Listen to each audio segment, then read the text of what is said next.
హల్లెలూయా. దేవుని నామానికి మహిమ కలుగును గాక. ప్రభువైన యేసుక్రీస్తు నామములో మీ అందరికీ నేను శుభాలు తెలియజేస్తున్నాను. ఈరోజు దేవుని యొక్క ప్రవచనం అంటే దేవుని యొక్క వాక్కు, దేవుని యొక్క వాగ్దానం, దేవుని యొక్క మాట. చూడండి, ఆదికాండము 26వ అధ్యాయము 12వ వచనము. ఇస్సాకు ఆ దేశమందు ఉన్నవాడై విత్తనము వేసి ఆ సంవత్సరము 100 ఫలము పొందెను. యెహోవా అతన్ని ఆశీర్వదించను గనుక ఆ మనుష్యుడు గొప్పవాడు ఆయను. హల్లెలూయా. దేవునికి మహిమ కలుగును గాక. చూడండి, ఈ లోకంలో మనం చూస్తూ ఉంటామండి, చాలా మంది పేరు కొరకు, అధికారం కొరకు, డబ్బుల కొరకు పరితపించిపోతూ ఉంటారు. సో దాన్ని ఎలాగైనా సంపాదించాలి, సాధించాలి అని అనుకుంటారు. ఇస్సాకు ఆ యొక్క ప్రాంతంలో ఉన్నప్పుడు బైబిల్ తెలియజేస్తుంది, ఇదంతా గెరారు ప్రాంతానికి సంబంధించింది. ఇక్కడ పైన కూడా ఉంటుంది, ఇస్సాకు గెరారులో నివసించను అని. చూడండి, అంత గెరారు ప్రాంతం, అక్కడ అబీమెలెకు రాజు ఉంటాడు. చూడండి, ఇస్సాకు అక్కడ ఆ యొక్క పట్టణంలో, ఆ యొక్క ప్రాంతంలో విపరీతమైన కరువు ఉన్నప్పుడు ఇస్సాకు ఆ కరువులో విత్తనాన్ని వేసి 100 పంటను పొందాడట. అంటే చూడండి, దేవుడు మనల్ని ఆశీర్వదించాలంటే దేవుడు దానికి ఒక నియమాన్ని నియమించాడు. ఏంటంటే, give it shall be given to you. మీరు దేవునికి ఇచ్చినప్పుడు నిశ్చయముగా దేవుడు మీకు మరలా దాన్ని తిరిగి ఇస్తాడు.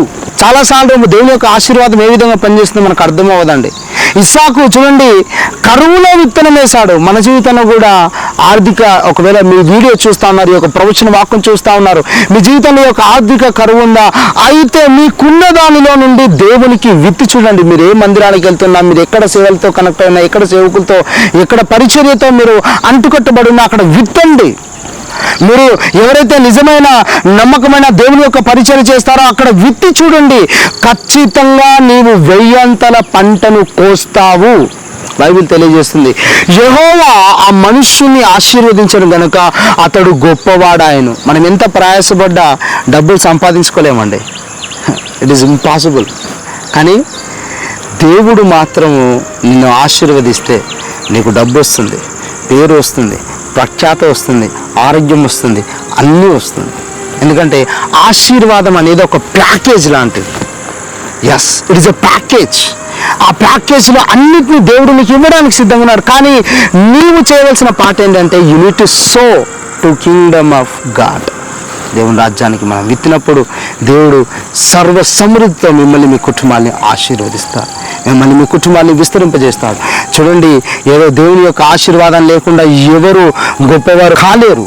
దేవుని యొక్క ఆశీర్వాదంతో మనం గొప్పవారం అవుతాము. దేవుడు ఆశీర్వదిస్తేనే ఏ వ్యక్తినైనా సరే. అఫ్కోర్స్ డబ్బులు సంపాదించుకోవచ్చు, కానీ ఆరోగ్యాన్ని సంపాదించుకోలేము. ఎన్ని డబ్బులు ఉన్నా కానీ మనం ఆరోగ్యాన్ని కొనుక్కోగలమా? కొనుక్కోలేము. ఎన్ని డబ్బులు ఉన్నా కానీ 10 లక్షలు పెట్టి మంచి పరుపు కొనుక్కోగలుగుతాం, కానీ నిద్రను కొనుక్కోలేము. ఎందుకనంటే ఇవి వెలకట్టలేనివి.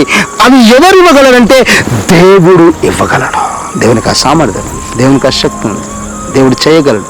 ఆశీర్వాదం అనేది ఒక ప్యాకేజ్. ఇస్సాకుని దేవుడు ఆశీర్వదించాడట. ఎందుకు ఆశీర్వదించాడంటే, ఇస్సాకు విత్తనము వేసినప్పుడు దేవుడు ఆశీర్వదించాడు. ఈరోజు నీవు విత్తనం వేయి దేవుని మందిరంలో, దేవుడు నిన్ను గొప్పగా ఆశీర్వదిస్తున్నాడు. గమనించండి, ఈ యొక్క మెసేజ్ చాలా మందికి తప్పుగా అర్థమవ్వచ్చు. ఎందుకనంటే చాలాసార్లు మనకు దేవుని యొక్క ఆశీర్వాదం ఏ విధంగా పనిచేస్తుందో అర్థం కాదు.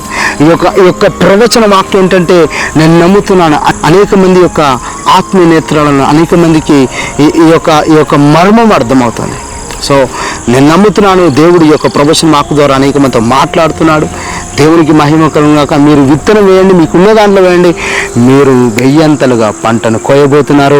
యెహోవా మిమ్మల్ని ఆశీర్వదించబోతున్నాడు, మీరు గొప్పవారుగా అవ్వబోతున్నారు. God bless you. దేవుడు మేము దీవించును గాక. ఈ యొక్క ప్రవచన వాక్కును ప్రభువు మీ జీవితంలో స్థిరపరిచి నెరవేర్చును గాక.